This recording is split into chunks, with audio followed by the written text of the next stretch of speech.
Bonjour! Alors, je vous présente Bianca. Alors, Bianca, c'est une chatte Maine Coon. Elle a 11 ans. Elle est adorable. C'est une minoune parfaite. Oui, elle parle. Viens, je vais te flatter, tu vas vouloir. Elle va vouloir rester si je la flatte. Regardez. Oui, flatte-moi encore, qu'elle dit. Elle ne vit que pour ça. Je ne sais pas si vous la voyez. Oui, t'es un beau petit minou. Oui. Tiens.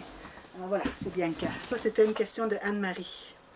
Je vais revenir à Anne-Marie, elle a autre chose aussi, une autre question à poser un petit peu plus tard. Alors voilà. Alors là, je parle quelques petites questions techniques. Alors premièrement, les enveloppes. Alors les gens me posent beaucoup de questions quand je fais des tutos où est-ce qu'il y a des enveloppes. À savoir, quelle enveloppe vous utilisez. J'ai des rabats en triangle. Est-ce que ça fonctionne? Là, là, là. Alors, bon, j'ai beaucoup de questions là-dessus. Alors juste pour vous dire, les enveloppes, on va travailler sur le bas de l'enveloppe qu'on va couper, ça va devenir une ouverture quand on va l'avoir tourné. Alors, on colle le rabat. Alors, qu'il soit carré, qu'il soit en triangle, quoi que ce soit, ça fonctionne. Pourvu qu'on ferme le haut, comme si on postait mettait une lettre à la poste. Mais attention de ne pas mettre trop de colle parce qu'on ne voudrait pas dépasser, pour pas que l'enveloppe, le fond, quelque part, se colle. Alors, quel que soit le rabat, vous le collez délicatement. Et puis on tourne, on ouvre le haut, puis c'est là qu'on travaille. Alors, ça peut être n'importe quelle enveloppe, c'est pas de différence. Ensuite, Laurence me demandait quelle façon pour fixer des bijoux sur un album. Alors, je ne sais pas si elle voulait dire avec la colle ou si elle voulait dire avec, si on veut mettre une attache à la tranche avec des petites breloques. Je ne crois pas que c'est ça qu'elle voulait dire. Si jamais c'est ça, de toute façon, juste à regarder dans la liste, la playlist des tutos express, comment attacher une chaînette à la tranche. Alors, vous allez pouvoir voir comment. Et ici, c'était pour tout simplement savoir comment coller un bijou sur des pages. Alors, il y a deux façons. Alors, moi, j'utilise la colle chaude. Alors, vous savez, les fusils à colle chaude. Quand j'ai quelque chose qui est soit une texture de tissu, alors que ce soit de la gaze ou du coton fromage, que ce soit de la dentelle, du tissu, quoi que ce soit, si vous collez quelque chose de métallique avec la colle chaude, ça va rester. Mais si vous collez sur le papier directement, moi, par expérience, je peux vous dire que ça ne colle pas toujours. Ça peut coller, mais ça peut ne pas coller. Surtout si le métal, s'il est lisse derrière, s'il n'y a pas des petits trous.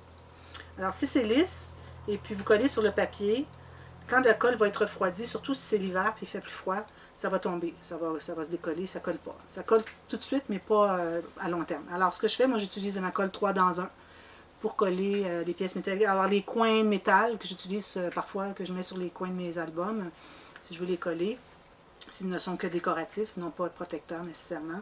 Alors avec la colle 3 dans 1, ça fonctionne très bien. La Fabri-Tac, qui d'après moi, est la même chose que la 3 dans 1, mais je ne suis pas certaine. Il faudrait que j'essaie de voir avec la Fabri-Tac si ça fonctionne, voir si ça dure assez longtemps. Alors c'est la façon de coller les bijoux. Ensuite, on me demande si j'ai déjà pensé faire des pages 30-30. Alors des pages 30-30, ce sont des pages avec 2 ou 3 photos, avec des petites incrustations. Alors, c'est là que j'ai eu l'idée un peu d'incrustation, avec des décorations, des die cuts, tout ça. Alors, moi, j'en fais pas, parce que ça prend des photos. C'est vraiment quand on veut mettre des photos, puis on sait quelle couleur est la photo, quel thème est la photo. Toutes ces choses-là fait qu'on peut décider des décorations, mais moi, j'en fais pas. Alors, moi, je fais pas d'album pour moi-même, d'ailleurs. J'ai notre album qu'on a fait pour nos 40 ans, là, que j'ai fait pour notre renouvellement de mariage. Et puis à part ça, j'ai juste un autre album avec des photos justement de notre renouvellement parce que on avait fait ça l'été, alors dans la famille au Québec. Et puis quand j'étais allée à ma maison d'hiver, j'ai des amis là-bas qui disaient « Oh, j'aimerais ça voir des photos, là, là, là. » Alors je dis « Ok, je vais faire un petit album. » C'était juste un rabat, une page un rabat en haut, l'autre page un rabat à côté, ou quelque chose comme ça. C'était vraiment, vraiment simple, là. C'était juste pour mettre une trentaine de photos, c'est tout. C'est tout ce que j'ai d'albums photos, j'ai pas d'autres. J'ai des albums photos avec vous savez, qu'on colle puis qu'on met le plastique par-dessus, les albums qu'on achète en magasin, toutes mes photos sont dans ça, puis j'ai pas l'intention de toutes les enlever, alors pour moi, ça me suffit. Mais j'aime bien les faire, les albums, parce que avec les pages interactives, c'est toujours bien intéressant. Mais je ne crois pas faire jamais de pages 30-30, ce qu'on appelle en anglais des layouts. Je n'en ferai pas. Alors, on m'a demandé ça, c'est répondu. Ensuite, quelqu'un me demande Claire B. Alors là, c'était Anne-Marie qui me demandait pour la page 30-30. Claire B. Parfois, je mets une initiale de nom de famille parce qu'il y en a beaucoup qui ont le même prénom. Alors, comment se servir du massicot correctement pour les coupes en face des repères? Alors ça, Je vais vous montrer mon massicot. Je ne sais pas s'il fait suffisamment clair. Je crois que oui. Alors moi, mon massicot ici, il a un petit fil. Je ne sais pas si vous voyez le petit fil de métal. Vous pouvez l'entendre aussi. Alors le fil de métal, il est exactement là où la lame va couper. Alors c'est ça qu'il faut que vous trouviez comme massicot. Alors si vous avez ce massicot-là, vous êtes correct. Moi, j'en ai deux autres qui n'ont pas ça. Alors ce que j'ai dû faire... Parce que la coupe se faisait, parce que si vous regardez, vous allez voir qu'il y a environ même qu'il y a 1 millimètre, la fente ici, où est-ce que la lame va se glisser, environ 1 millimètre. Alors, ça ne nous dit pas exactement à quel endroit ça va couper. Tant qu'on ne l'a pas expérimenté, fait des expériences pour savoir, mettez-vous une marque sur un papier, vous le mettez là, vous coupez et vous regardez par rapport à la marque que vous avez mis. Est-ce que c'est plus à gauche, à droite? Est-ce que c'est... probablement pas directement sur la ligne, si la dame me pose la question. Alors, à ce moment-là, tout ce que vous allez faire, c'est quand vous avez une ligne, vous la placez pour que... Alors, si la coupe s'est faite à droite, alors vous allez placer votre ligne un petit peu plus à gauche pour que la coupe se fasse exactement sur votre ligne. Alors, moi, c'est comme ça que je fonctionne avec les deux autres que j'ai. D'ailleurs, lui, je le transporte avec moi toujours parce que j'ai besoin d'avoir le petit fil de métal. C'est très, très, très utile. Alors, si vous avez acheté un massicot, procurez-vous celui qui a un fil de métal, très important. Alors, je crois que ça doit répondre à la question de la dame. Ensuite, Sylvie me demande, le scrapbooking inabordable pour faire des albums. Alors oui, c'est très cher, vous savez, hein, tous ceux qui font du scrapbooking, les collections de papier, c'est cher, les embellissements, tout le matériel, tout l'équipement de base, alors les massicots, les planches à tracer les lignes de pliure, tous les ciseaux, la colle aussi, ben, la colle, moi j'arrive à ce que ça ne me coûte pas trop cher. Je prends beaucoup de la colle blanche, puis la tacky glue, ça fonctionne très bien. Et puis tout le matériel qu'on a besoin, les petits outils. Alors c'est certain que ça coûte très cher. Et puis heureusement, parfois ce sont des albums qu'on peut réussir à vendre. Alors on récupère un petit peu les coûts, parce qu'il y a le travail aussi qu'on met dans un album. Alors ça aussi c'est important. Ça compte. Alors, c'est ça. Oui, c'est inabordable. Mais si on choisit... Alors, moi, j'ai choisi que c'était ça, mon hobby, alors, mon passe-temps. Et puis, j'en avais bien d'autres avant, mais j'ai décidé que celui-là me plaisait plus que les autres. Alors, j'avais le crochet, que j'ai appris à cause de notre renouvellement. Alors, en 2014, j'ai commencé à faire du crochet. Le tricot, j'en fais depuis 45 ans. Je vais vous montrer d'ailleurs, j'ai quelques tricots avec moi. Quand ce sera le temps des autres choses que je fais. Et puis, la couture, bon, tout ça. La flûte, du piano, tout ça. Alors, voilà. Mais c'est ça, j'ai choisi ça, puis j'ai choisi que le coût était là, et puis bon, je vais tenter que ça me coûte le moins cher possible, mais je vais quand même le faire. Alors, c'est un choix de vie, tout simplement. Ensuite, elle me dit, ça va trop vite. Est-ce qu'elle veut dire les vidéos ou le coût quand on achète les choses? Alors, quand on achète les choses, c'est sûr, ça va vite. Mais si c'est par rapport aux vidéos, alors je dois juste vous dire, je l'ai dit souvent, si vous trouvez que mes explications sont un petit peu trop rapides, parce que parfois je me dépêche, parce que, vous savez, ma petite batterie qui est en train de charger ici, ne dure que 27 minutes, parfois 7 secondes, alors 27 minutes, 7 secondes, dans le gros maximum. Alors, parfois, je sais que ça fait un petit bout que je travaille, puis que j'enregistre, puis je me dis, est-ce que j'ai encore du temps? Alors, je veux me hâter un petit peu plus pour terminer l'interaction. Alors, à ce moment-là, tout ce que vous avez à faire, vous allez cliquer ici, dessous. Alors, je ne sais pas si mon doigt est vis-à-vis la petite roulette d'engrenage. Vous allez cliquer, et puis, vous allez aller sur vitesse. Cliquez là-dessus. Ensuite, vous allez à 0,75. D'après moi, ça serait suffisant. Ça ralentit un quart. Alors, ça diminue de 1/4 la vitesse. Donc, il vous reste 3/4 de la vitesse première. Et puis, si vous allez à 0,50, alors là, c'est encore plus lent. Peut-être c'est un petit peu endormant même. Mais à 0,75, ça devrait bien fonctionner. Quand ça va un petit peu trop vite à votre goût. Ensuite, quand ça redevient une vitesse qui est correcte, vous allez retourner sur cet engrenage et puis vous allez cliquer normal. Et puis, vous allez revenir à la vitesse normale. Alors, ça peut vous aider beaucoup. Elle me pose aussi la question, comment mettre en valeur des photos? Alors, elle a un album à faire avec un thème précis qui est les canards. Alors, elle a des photos avec des canards. Ça doit être très, très, très joli. Moi, j'adore les canards. Il y en a tout plein ici. Alors, là où j'habite, il y a un lac. Il y a plusieurs familles de canards. Et puis, avec les petits bébés, il y a 1 mois et demi. Là, ils sont tous rendus aussi grands que les parents. Mais bon, il y a beaucoup de familles de canards. On a même les outardes au printemps qui restent jusqu'au début juin, presque. Mais bon, alors la façon de mettre en valeur quand on a un thème précis, alors si vous avez déjà des photos et vous voulez faire des layouts, alors des pages, comment faire une page, alors vous choisissez des papiers, des couleurs qui vont rechercher les couleurs qu'il y a dans la photo, peut-être des petits die cuts qui vont faire que vous avez des petits canards, des petites vagues d'eau, des choses comme ça. Alors vous essayez de faire des montages comme ça. Sinon, si vous voulez faire un album, alors là ça peut être plus difficile de trouver vraiment la collection qui a le thème dont vous avez besoin. Mais bon, si vous l'avez, tant mieux. Puis, mais il faut chercher parce que parfois c'est difficile, mais on arrive à trouver. Alors, c'est tout ce que je peux vous dire. Là. Je ne vois pas vraiment comment faire de différence pour ça. Ensuite, Marie-Claude me dit « Quelle collection de papier, album, thème précis? » Alors, collection de papier que j'utilise, est-ce que j'utilise des thèmes précis pour mes albums? J'imagine que c'est ça la question. J'ai recopié la question, j'ai peut-être pas écrit précisément ce qu'elle avait écrit. Ça devait être sûrement plus clair que ça, mais là, j'essaie de comprendre qu'est-ce que j'ai écrit. Mais bon, alors c'est ça, les collections que j'utilise, j'achète souvent des collections par rapport à un thème que je veux faire. Parfois, c'est parce que j'aime les papiers. Parfois, ça peut être des thèmes comme... j'ai fait le I am, le folio I am, parce que j'aimais bien tous les petits mots, les petites phrases qu'il y avait. J'aimais bien les petits dactylos, les petits vélos, des choses comme ça. Et puis je trouvais bien mignon. Je choisis souvent des collections à cause que j'aime les papiers, ou que j'aime le thème.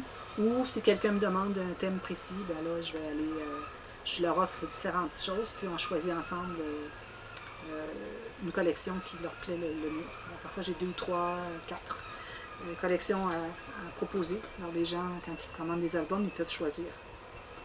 Mais bon, moi, c'est ça, j'aime beaucoup les collections de papier vintage. Et puis les petites choses avec des petites cabanes à oiseaux, puis comme les petites cabanes à oiseaux. D'ailleurs, c'en est une cabane à oiseaux que j'avais fait pour... non, c'est pas vrai. C'est pas pour le renouvellement, celle-là, c'est une autre. Je l'avais fait juste comme ça en papier. Je la trouvais bien jolie. Puis j'ai décidé de la garder pour moi. Je la mets ici sur ma petite tablette. J'ai pas beaucoup de tablettes dans ma maison, mais celle-là, j'en ai une autre de l'autre côté, j'ai rien mis encore. J'attends de trouver des choses bien spécifiques. Alors c'est ça, c'est mes choix selon mes thèmes que j'aime. Mais beaucoup le vintage, j'aime beaucoup. Alors ça, c'était pour Marie-Claude. Catherine S. me demande, est-ce que je fais des albums pop-up? Alors j'ai commencé un petit peu dernièrement à faire des pop-up. Alors j'avais... celui qu'on ouvre un rabat et puis que la carte s'ouvre, se déplie, 4 photos. Alors je l'avais fait la première fois, c'était dans l'album que j'avais fait pour Rosa Kelly. Et puis c'était pas à mon goût, la façon qui fonctionnait, la façon que je l'avais collé. Moi j'avais tout suivi les mesures, les indications, tout ce que c'est que le tuto. J'avais suivi le tuto. J'en suis pas souvent des tutos, mais lui je l'avais suivi pour le faire correctement. Parce que quand c'est des mécanismes, il faut que je suive les tutos. C'est plus difficile à figurer, mais je vais vous en parler tout à l'heure. Mais c'est ça. Alors je trouvais qu'il voulait déchirer une fois que je l'avais collé. Il fallait que je le pousse, le coin accroché, il fallait que je le pousse. Alors moi, s'il faut que je pousse à l'intérieur à enfermer le rabat, pour moi ça ne fonctionne pas. Alors je ne voulais pas continuer à le faire. Alors j'ai mon amie Annick qui m'a écrit, elle dit, regarde cette vidéo, cette dame, elle a fait tout plein de pop-up dans son album, tu pourrais ça pourrait te donner des idées. Elle m'avait mis aussi un lien d'une vidéo d'une dame qui fait un tuto, mais je l'avais vu déjà ce tuto-là. Et puis là, ben, elle m'a fait repratiquer, elle m'a fait redonner le goût de le pratiquer pour le faire. Et puis là, j'ai voulu le recalculer. J'ai refait les calculs. Alors les pages, les petites cartes, je les ai faites un peu moins hautes. J'ai pensé que peut-être du fait qu'elles étaient trop rectangulaires en long, faisait que ça accrochait. Alors je les ai faites un peu moins hautes. Et puis le coin qui déchirait, je l'ai tout simplement pas collé dans le petit mécanisme derrière. Alors ça, vous l'avez vu déjà, oui, vous l'avez vu déjà le pop-up, comment le faire. J'ai fait une correction aussi. Alors, il y a celui-là. Alors, je me suis remis. J'ai fait les cubes joyeux, vous avez vu dernièrement, qui me font tant rire. Alors, les cubes joyeux, ça, je l'ai fait. Ça fait 5. J'ai fait 5 projets avec parfois, il y en avait 1, 2, ensuite 6, puis un autre 8, je crois. Ça augmente. Mais là, je n'aurais pas plus que 8. Alors, c'est ça. Puis là, je suis en train de regarder d'autres vidéos pour un autre pop-up. J'en ai regardé un justement hier soir pour un autre pop-up que je veux faire. Et puis, bon, j'ai trouvé que c'était très facile. Je vais vous faire le tuto. Mais je vais ajouter quelque chose. Vous savez, comme parfois, moi, j'aime bien aller plus loin pour ajouter quelque chose aux interactions que je vois sur YouTube. Alors, Il y a une de mes patronnes avec qui je travaillais quand je travaillais à la pharmacie. J'ai travaillé en pharmacie, j'ai travaillé plein de choses. J'étais infirmière au départ. Elle m'avait enseigné, parce que je n'avais jamais vraiment réalisé dans ma vie avant, même quand j'avais 45 ans, elle m'avait enseigné à aller plus loin. Alors, voir qu'est-ce qu'on peut faire de plus pour augmenter la qualité, augmenter l'efficacité, penser à qu'est-ce que le besoin qu'il pourrait y avoir après ça. Alors, j'essaie toujours, c'est pour ça peut-être que vous trouvez que j'explique bien mes tutos, parce que j'essaie de penser, bon, si jamais ils ne font pas comme ça, il faut que je leur dise qu'il faut qu'ils fassent comme ça, parce que sinon, ça ne fonctionnera pas. Alors là, je vous dis, il faut faire comme ça. Alors, j'essaie de toujours augmenter la qualité de ce que je fais. Alors, quand je vois un tuto de quelque chose, je dis, bon, qu'est-ce que je pourrais faire en plus pour que ça soit encore plus intéressant? Alors, j'ai trouvé quelque chose de bien intéressant. Alors, ça, je vais vous le montrer. Alors, je remercie Mme Petit qui m'a enseigné à penser comme ça. Je lui ai dit d'ailleurs, quand je suis partie de la pharmacie, je lui ai dit merci, ça m'a beaucoup aidé dans la vie. Alors, aussi, je voulais vous dire, elle me demande, Catherine S., trouver des papiers qu'on n'a pas en France. Alors, bon, c'est ça. Alors, moi, il y a des choses que les gens me demandent, comme je vous ai déjà dit, à quel endroit est-ce que je peux trouver telle chose. Alors, en France, moi, je ne connais pas vraiment les sites. Mais il y a une chose que je peux vous donner comme truc. Allez sur Etsy.com. Je ne sais pas s'il y a Etsy.fr, peut-être. Je n'ai pas regardé, il faudrait que je vérifie. Voyez-vous, j'aurais pu aller voir ça avant. Là. Ça aurait été un plus pour vous. J'aurais pu vous donner de conseils là-dessus, mais bon, je n'ai pas pensé. J'essaie encore de m'améliorer toujours. Alors, Etsy.com, j'ai demandé à deux vendeuses de matériel à savoir s'ils faisaient la livraison en Europe et au Canada. Ils ont dit oui, pas de problème. Ah, je dis bien, c'est intéressant. Parce que parfois, moi-même, je cherche des collections pour un thème et puis je ne les trouve pas. Et puis je regarde sur Etsy et puis c'était discontinué partout, mais Etsy, il y a des gens qui les ont encore. Alors j'en profite et je les commande. Et puis, alors je leur ai demandé si c'était possible, puis ils ont dit oui, on peut livrer. Alors je ne sais pas c'est quoi leur frais de port, je ne sais pas s'ils se prennent une cote par-dessus ça, là. Je ne sais pas, il faudrait vérifier. Mais faites leur écrire. Si jamais ils ne parlent pas du tout français, bon, je ne voudrais pas que ce soit une habitude que tout le monde me demande, écrivez à telle personne. Alors, je peux le faire à quelques fois. Alors, si jamais vous cherchez vraiment quelque chose et vous l'avez trouvé sur Etsy, vous voulez savoir s'il livre en Europe, alors dites-le moi, je vais leur écrire en anglais, si vous n'êtes pas capable de l'écrire en anglais. Et puis, je vous communiquerai la réponse. Alors, j'ai fait ça une fois déjà à quelqu'un. Mais bon, alors, on peut trouver quand même des choses qu'il n'y a pas en France sur Etsy. Et puis, voilà. Elle me demande si j'habite à Montréal. Je dis non, je vais vous en parler tout à l'heure. Alors, ça, c'était Catherine S. Encore Catherine S. Ensuite, Dominique B. et Ginette T. Où trouves-tu autant d'inspiration? Ben, comme je vous dis, moi, j'ai regardé beaucoup dès le début. Dès les débuts, j'ai fait du scrapbooking, les vidéos sur YouTube. Alors, moi, c'est YouTube qui m'a enseigné. Ça m'a enseigné à faire du crochet, ça m'a enseigné à faire du scrapbooking, à faire des sushis. Mon mari a appris à faire du jardinage avec YouTube. Il apprend le golf. Il est en train d'apprendre à jouer au golf très bien grâce à YouTube. Alors, on peut apprendre beaucoup. Vous savez, vous écoutez mes vidéos, vous apprenez à faire du scrapbooking. Mais bon, alors je regarde beaucoup les vidéos sur YouTube. Et puis, parfois, ça m'inspire, surtout au début, quand j'ai commencé. Alors, je cherchais des idées d'interaction. Moi, j'ai commencé tout de suite avec des albums interactifs. Tout de suite. Je ne voudrais pas vous montrer mes 2 premiers, j'ai fait. D'ailleurs, je les ai détruits l'hiver dernier. J'ai récupéré tous les rubans, les petites breloques métalliques et tout ce que je pouvais. Mais je les ai détruits parce que, bon, premièrement, j'avais utilisé une tranche fait en duct tape, vous savez, le ruban adhésif plastique qu'on utilise pour les travaux ménagers. Là. Et puis, c'était bien sur le coup, mais je me suis aperçue après un été plutôt, parce que c'était dans ma maison d'hiver, il fait très chaud l'été là-bas, c'est pour ça qu'on n'y reste pas. Et puis, je me suis aperçue que ça décollait tout le papier qui avait collé déjà, qui était bien, décolle. Alors, fait que j'utilise la colle chaude pour le coller. Mais bon, alors je les ai détruits, les photos, c'était bien les petites interactions, mais c'était pas efficace pour mettre des grandes photos, c'était des petits rabats. Alors, j'ai tout détruit ça, mais bon. J'ai commencé comme ça, et puis je me fais une liste sur mon ordinateur, un fichier, OK, avec toutes sortes d'idées. Et puis parfois, si je trouve une interaction dans un album sur YouTube, alors je copie le lien, je vais le mettre dans ma liste, et puis je mets à telle minute, telle interaction, aller voir telle chose. Alors quand je cherche des idées, je vais voir dans ma liste, dans mon fichier, je vais voir ma liste, puis je peux aller revoir les vidéos à telle minute, voir c'est quoi, je dis, ah ben oui, je vais faire ça. Alors ça vous aide beaucoup à concentrer les choses que vous aimez tout ensemble, au lieu de s'éparpiller, puis on vient qu'on ne sait plus quoi faire, on va faire quoi? Bon, il faut que je fasse une page. Où est-ce que je commence? Où je vais voir? Là, alors, faites-vous comme un devoir de vous faire une liste avec des idées, des liens, avec la minute de la vidéo. Et puis, vous allez pouvoir vous y référer régulièrement quand vous avez besoin d'avoir une nouvelle interaction. Alors, j'ai fait ça beaucoup, et puis éventuellement, je suis venue que j'en avais beaucoup.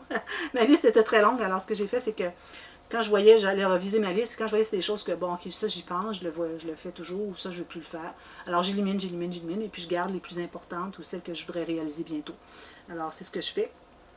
Et puis, là, maintenant, je regarde encore, mais plus ça va, parce que là, je fais plus d'interactions plus songées. Alors, ça devient plus difficile de trouver des choses songées pour m'inspirer, des nouvelles choses. Alors, bon, j'ai Memories by Léa, qui est très bonne, qui fait des incrustations, fait des belles interactions. Il y a aussi Nostalgique par Carla, que j'aime beaucoup. Et puis, voilà, il y avait So Much Scrap, mais là, il n'en fait plus. Il y avait Xenero, il n'en fait plus. Il y en a plusieurs qui n'en font plus. Et puis, mais bon. Alors là, ce que je fais, c'est que je vais voir des interactions, mais souvent, je dis, bon, ok, je vais essayer de me concentrer sur ce que je regarde, essayer de voir où est-ce que je pourrais aller plus loin, ou essayer de penser à autre chose. Ça pourrait me faire penser à autre chose. Alors, c'est ce que je fais. Parfois, ça me fait penser à autre chose. C'est pas du tout, l'idée qui me vient, c'est pas du tout ce qu'il y a là sur la vidéo, mais ça m'amène à penser à autre chose. Alors, dans ce temps-là, je vais le noter pour ne pas l'oublier. André me dit toujours, note-le pour ne pas l'oublier, là. Parfois, je dis, oui, je vais m'en souvenir, mais je m'en souviens toujours quand je dis ça. Alors, c'est comme ça, mon inspiration, que ça me vient, finalement. Et puis, on me demande, les mêmes personnes, combien de temps par jour que je travaille. Alors, ça dépend si je suis bien occupée, si j'ai beaucoup de commandes ou si j'ai beaucoup de choses à préparer pour des ventes d'artisanat. Je vais à des ventes d'artisanat un peu partout. Alors, si je demande des petits items, alors là, peut-être je vais travailler, si je suis très occupée, ça peut aller jusqu'à 12 heures. J'essaie de ne pas dépasser 12 heures parce que j'ai besoin d'environ 10 à 12 heures de sommeil, alors il ne me reste pas beaucoup de temps à faire autre chose. Mais je dirais en moyenne 8 heures. Mais là, c'est l'été, c'est plus tranquille. Alors là, j'irai peut-être 3 ou 4 heures, dépendamment. Là, je suis en train de faire toutes sortes de séries de tutos. J'ai plein d'idées encore dans la tête. Alors, moi, c'est le soir quand je me couche. Hein, je me dis, bon, avant de m'endormir, je dis, qu'est-ce que je ferais? Moi, je préfère telle chose. Puis je m'endors là-dessus. Puis je me réveille le matin, puis des fois, j'ai eu des idées qui me sont restées. Alors, ça me vient beaucoup comme ça, mon inspiration aussi. Je réfléchis. Quand il n'y a rien pour me déranger autour, alors c'est la nuit, personne ne parle, j'ai les yeux fermés, il fait noir, je réfléchis. Et puis, alors je fais beaucoup de réflexions comme ça. Alors, mais là, ces temps-ci, c'est 3-4 heures par jour, mais peut-être un peu plus à l'occasion parce que je fais des séries. Puis quand je commence une série, je voudrais bien que ça ne prenne pas une semaine à la faire. Je vais regarder combien de temps il me reste sur ma petite batterie. Il me reste environ 5 minutes, pas tout à fait 5 minutes. Alors, je crois que je vais arrêter là, puis je vous reviens avec la suite, parce que là, j'avais comme classé mes cartes avec différents thèmes. Alors, j'ai comme terminé ce thème-là. Alors, je vous reviens, et puis je vous parle de production, mes astuces, comment je les trouve, si je fais d'autres loisirs, est-ce que la raison pour laquelle je fais des vidéos sur YouTube, est-ce que c'est pour vendre ou c'est pour connaître les gens pour pouvoir vendre mes albums, tout ça. Alors, je vous reviens avec ça. À tantôt. Bye bye.